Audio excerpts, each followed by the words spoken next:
अरावली शिक्षा निकेतन की ऑनलाइन क्लासों में आप सभी विद्यार्थियों का हार्दिक हार्दिक अभिनंदन है। सभी को सुबह का नमस्कार। सभी खुश रहें, प्रसन्न रहें और हमारा जो वीडियो है अरावली शिक्षा निकेतन, इसको आप ज़्यादा से ज़्यादा शेयर करें, सब्सक्राइब करवाइए। देखिए मित्रों, अगर आपको इन वीडियो में किसी प्रकार की आपको कोई समस्या आती है, कोई व्यवधान उत्पन्न होता है, तो आप सीधे हमको जो है कॉल कर सकते हो, जो नीचे मोबाइल नंबर दिए हुए हैं। इसके अलावा आपके पास जो मोबाइल है उसमें आप कमेंट बॉक्स में जाइए और वहाँ भी आप हमको जो है ये मैसेज भेज सकते हैं। इसके माध्यम से भी आपकी समस्या का समाधान करेंगे। देखिए मित्रों, पिछले वीडियो में हमने पढ़ा वर्ण विचार, जिसमें स्वर और व्यंजन पढ़े। अब हमारा दूसरा जो है व्याकरण का जो दूसरा अंग है, जो दूसरा भेद है, वो चलेगा शब्द विचार, यानी शब्दों का निर्माण कैसे होता है। तो देखिए शब्दों में हम देखें कि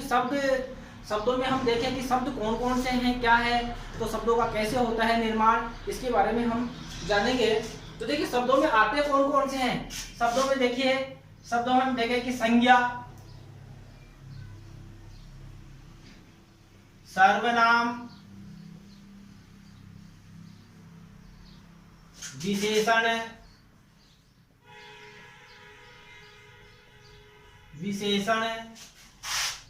विशेषण, अव्यय,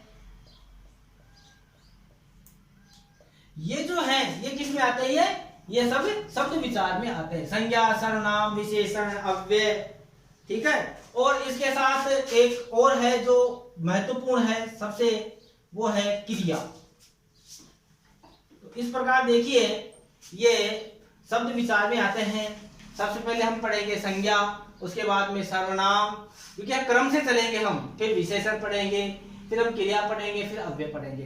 तो इस प्रकार फिर हमको क्या पता चल जाएगा कि व्याकरण में सही शब्द का निर्माण कैसे होता है, कौन से वाक्य को किस प्रकार हम बोले, किस प्रकार हम लिखे, जिससे कि हमारी भाषा शुद्ध बने। तो देखिए अब हम देखते हैं कि शब्द जो है, शब्दों में हम देखें जो शब्द हैं, वो शब्द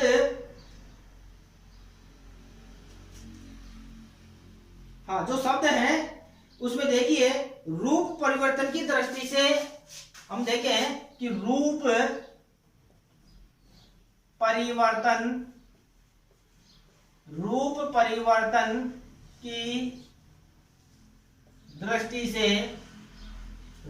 परिवर्तन की दृष्टि से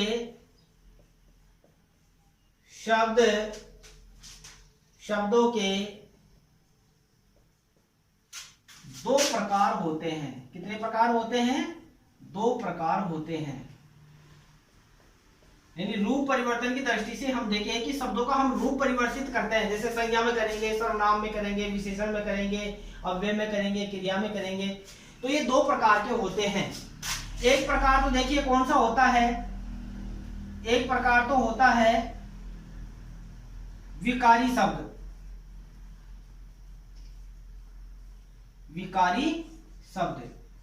देखिए शब्दों के दो भेद माने गए हैं रूप परिवर्तन की दृष्टि से। एक तो होता है विकारी शब्द।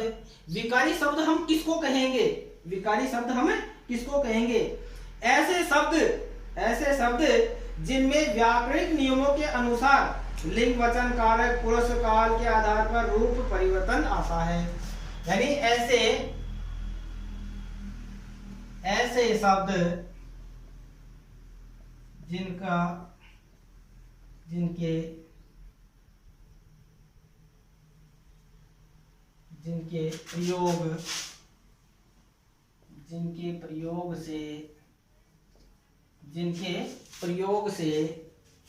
जिनके प्रयोग से व्याकरणिक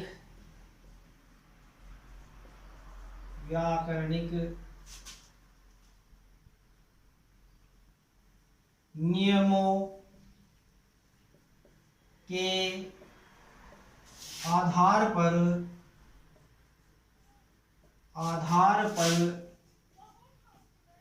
व्याकरणिक नियमों के आधार पर जैसे लिंग, वचन, कारक, लिंग वचन कारक पुरुष काल पुरुष तथा काल के अनुसार रूप परिवर्तित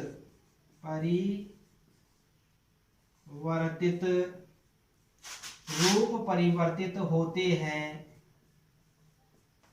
उन्हें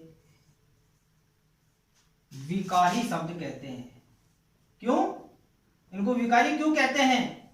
कि देखिए इनमें क्या होता है कि जब हम इनका प्रयोग करते हैं तो प्रयोग करते समय ये जो शब्द है इनमें विकार आ जाता है।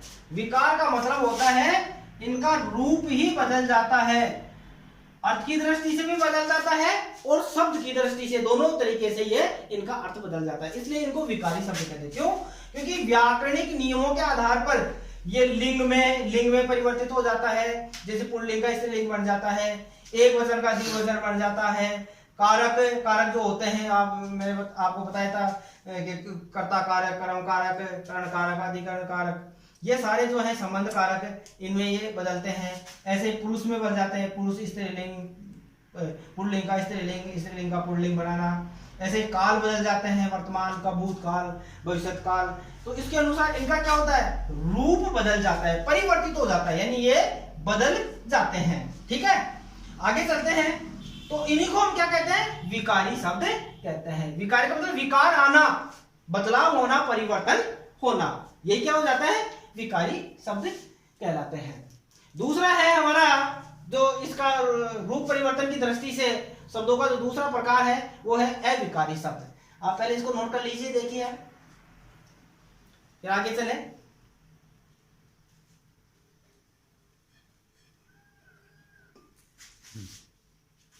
अब देखिए विकारी शब्दों के भेद, यानी जो मैंने आपको विकारी शब्द बताए, इनमें विकारी शब्दों के भेद कौन से हैं।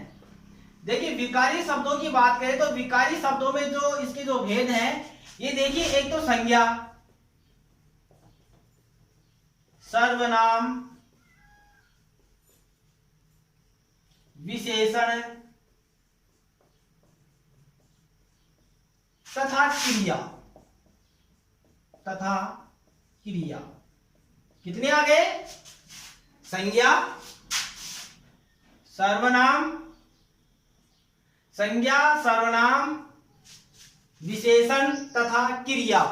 तो ये क्या है, ये जो है ये इनके रूपों में प्राप्त होते हैं, ये इन्हीं रूपों में प्राप्त होते हैं। कौन से, ये विकारी शब्द। यानी विकारी जो शब्द हम पढ़ेंगे, ये संज्ञा में किस प्रकार परिवर्तन होगा, सर्वनाम में कैसे होगा, विशेषण में कैसे होगा और क्रिया में किस प्रकार होगा, ये विकारी शब्दों के भेद है जो हम आगे की वीडियो में हम पढ़ेंगे।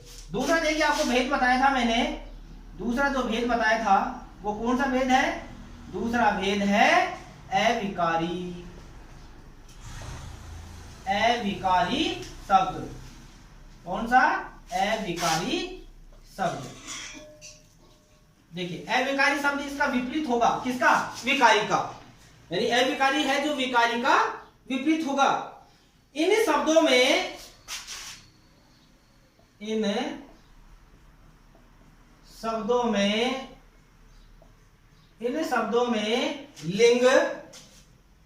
वचन कारक, इन शब्दों में लिंग वचन कारक, लिंग वचन कारक, ठीक है, पुरुष काल के आधार पर, पुरुष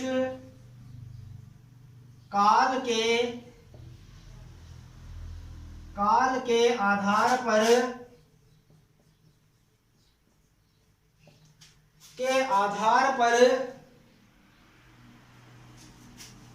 कोई परिवर्तन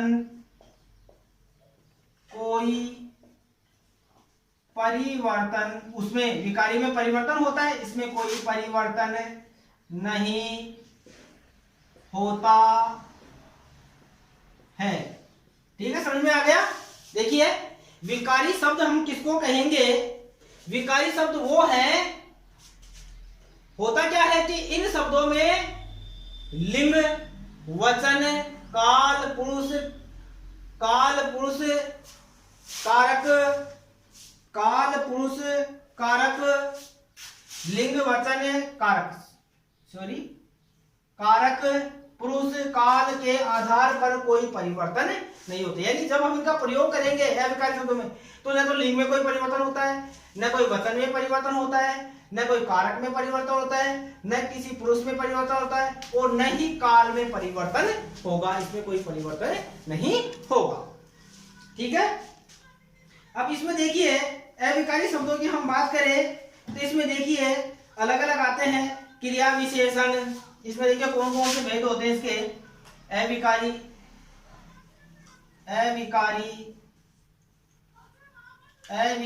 शब्दों के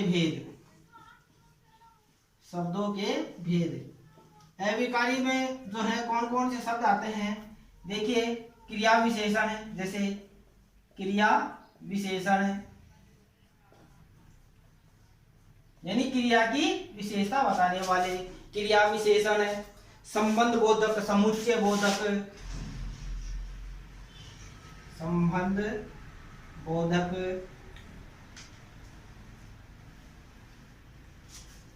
समुच्चय बोधक,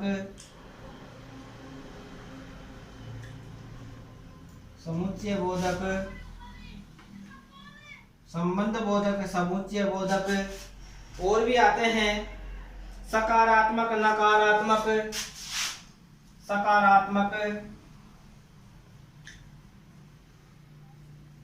नकारात्मक,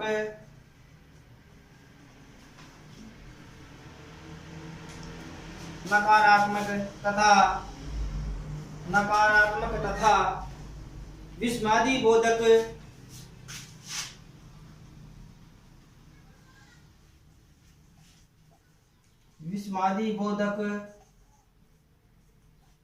और निपात होते हैं। तो देखिए ये सब किसमें आएंगे, अविकारी शब्दों के भेदों में आएंगे। यानी अविकारी शब्द, इन शब्दों में लिंग, वचन, कारक, पुरुष, काल के आधार पर कोई परिवर्तन नहीं होता है। तो हम जब क्रिया विशेषण का प्रयोग करेंगे, यानी ऐसे क्रिया की विशेषता बताने वाले क्रिया विशेषण होते हैं। संबंध का बोध कराने वाले संबंध बोधक होते हैं। समुच्चय यानी समूह का बोध कराने वाले समुच्चय बोधक होते हैं। जो सकारात्मक दे भाव वो सकारात्मक कहलाते हैं। नकारात्मक जो नकारात्मक का बोध दे। विस्मादी जैसे अब किसी को निवेदन कर रहे हैं, आदेश कर रहे हैं, तो ये किस में आएंगे, सब विस्मादी बोधक में आएंगे। ऐसे निपात होते हैं। निपात जो हम काम में रहते हैं, तो आगे हम इसको वीडियो में हम पढ़ेंगे ये कौन कौन से चलेंगे। तो हम अगला जो हमारा होगा उसका टॉपिक में जो हम इसमें चलेंगे, सबसे पहले हम पढ़ेंगे संज्ञा, क्योंकि विकारी शब्दों में सबसे पहले हमको संज्ञा पढ़ना जरूरी है। फिर हम पढ़ेंगे सर्वनाम, फिर विशेषण और फिर क्रिया। उसके बाद में अविकारी शब्दों के बारे में हम विस्तार से जानेंगे। तो आप तो इसको अपनी कॉपी में सभी नोट कर लीजिए।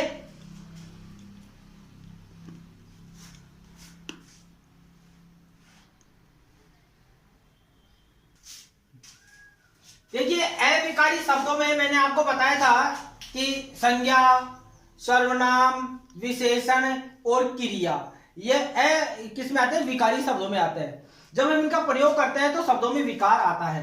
तो सबसे पहले हम पढ़ते हैं संज्ञा। संज्ञा में देखिए सबसे पहले चलेगी आपकी संज्ञा।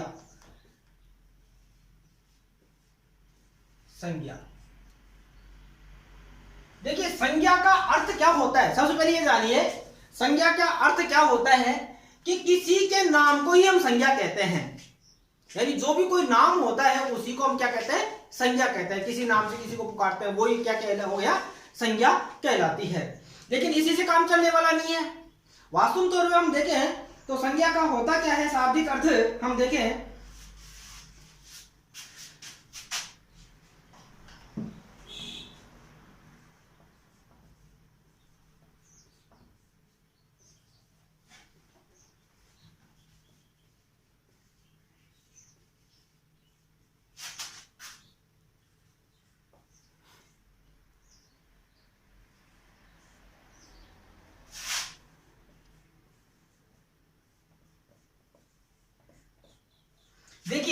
संज्ञा का जो शाब्दिक अर्थ होता है वो होता है, इसको अलग करें हम, देखिए सम इसमें उपसर्ग है और ज्ञा, तो देखिए इसका शाब्दिक होता है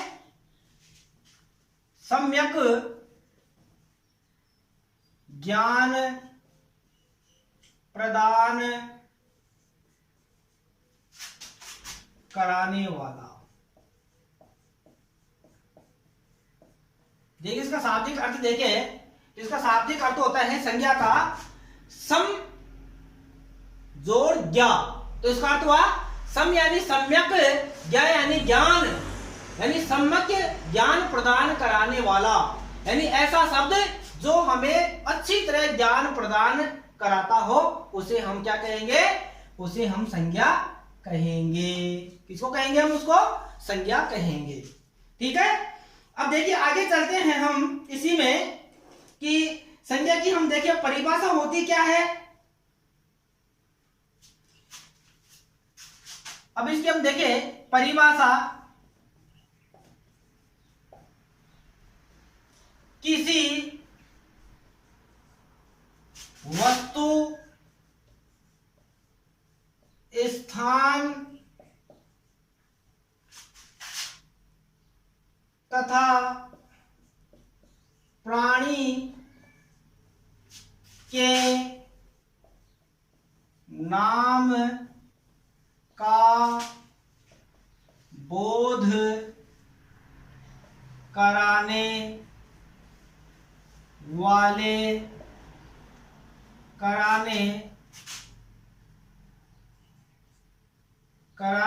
कराने वाले शब्दों को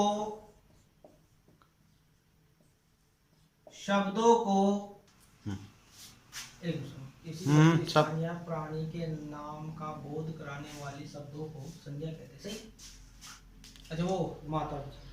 देखिए अगला इसमें परिभाषा में, किसी वस्तु स्थान तथा प्राणी के नाम का बोध कराने वाले शब्दों को क्या कहते हैं, हम संज्ञा कहते हैं, उन्हें हम संज्ञा कहते हैं। कहने का मतलब ये हो गया कि कोई भी वस्तु हो, कोई भी स्थान हो, कोई भी प्राणी हो, प्राणी तो मतलब कोई भी व्यक्ति, जीवित मृत जो भी है प्राणी, उसके नाम का बोध जो शब्द कराते हैं उनको हम क्या कहते हैं, संज्ञा कहते हैं, उन्हें हम संज्ञा कहते हैं। ठीक है, अब देखिए किसी वस्तु स्थान या स्थिति के गुण के नाम को भी संज्ञा कहा जाता है।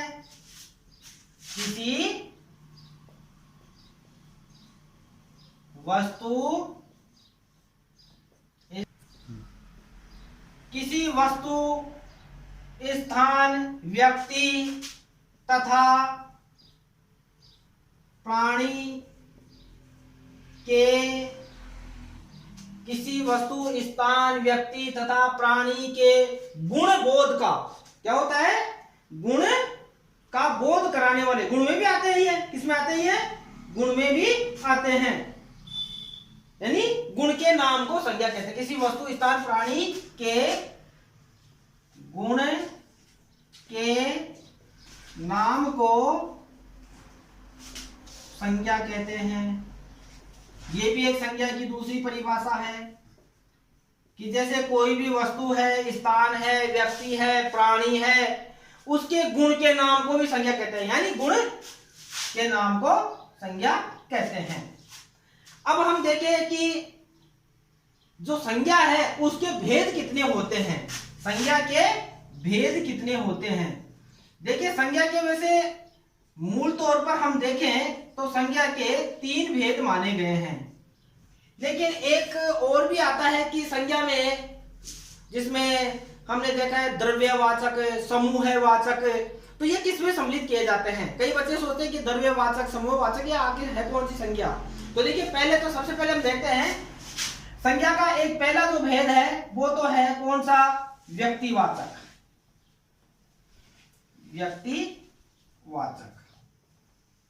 व्यक्तिवाचक संज्ञा।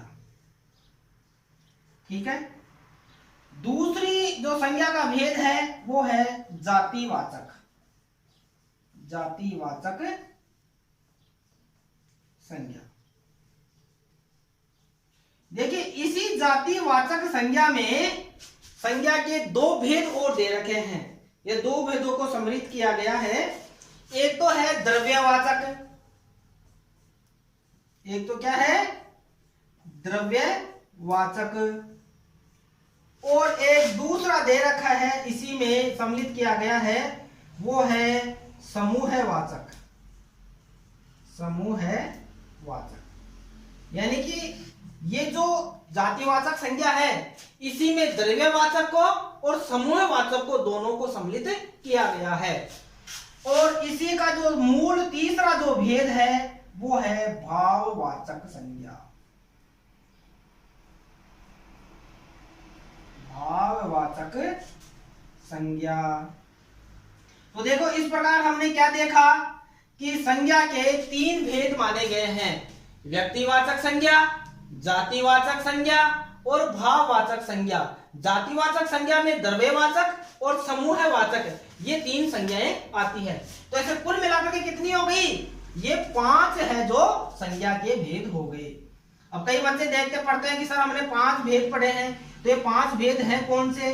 ये इसके जो है दूसरे भेद हैं, यानी जातिवाचक के भी 2 भेद हैं, द्रव्यवाचक और समूहवाचक को सम्मिलित किया गया है। तो इस प्रकार देखिए आपका जो है संज्ञा और संज्ञा के भेद कौन कौन से हैं। अब इन भेदों का विस्तार से जो है हम अगले वाले वीडियो में व्यक्तिवाचक पढ़ेंगे, जातिवाचक संज्ञा और भाववाचक संज्ञा को हम विस्तार से अध्ययन करेंगे। देखो आप जो है ये समझ में नहीं आ रहा है, कोई समस्या है तो आप आराम से जो है इसको जो है आप हमको जो है अपने कमेंट बॉक्स के माध्यम से या मोबाइल के माध्यम से आप इसको भेज सकते हो। फिर भी कोई समस्या हो तो उसका हम समाधान करेंगे। आप इसको अपनी कॉपी में नोट कर लीजिए।